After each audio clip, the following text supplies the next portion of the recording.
ఆంధ్రప్రదేశ్లో ఎంఎస్ఎంఈ రంగ అభివృద్ధికి రాష్ట్ర ప్రభుత్వం ఆంధ్రప్రదేశ్ క్లస్టర్ డెవలప్మెంట్ ప్రోగ్రాం ఏపీసీడీపీ కార్యక్రమాన్ని ప్రారంభిస్తోంది. ఎంఎస్ఎంఈ క్లస్టర్లలో ఆధునిక కామన్ ఫెసిలిటీ సెంటర్స్ సిఎఫ్సిలు ఏర్పాటు చేయటం ద్వారా చిన్న పరిశ్రమలకు అత్యాధునిక యంత్రాలురాలు మరియు అవసరమైన సదుపాయాలు అందుబాటులోకి రానున్నాయి. ఈ సదుపాయాల సహాయంతో ఎంఎస్ఎంఈలు తక్కువ వ్యయంతో మెరుగైన నాణ్యతగల ఉత్పత్తులు తయారు చేసి పెద్ద మార్కెట్లలో మరింత పోటీ సామర్థ్యాన్ని సాధించగలుగుతాయి.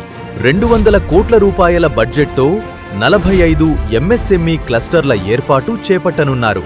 దీని ద్వారా 1600కు పైగా ఎంఎస్ఎంఈ యూనిట్లు లాభపడటంతో పాటు 7000కు పైగా ఉద్యోగ అవకాశాలు కల్పించబడనున్నాయి.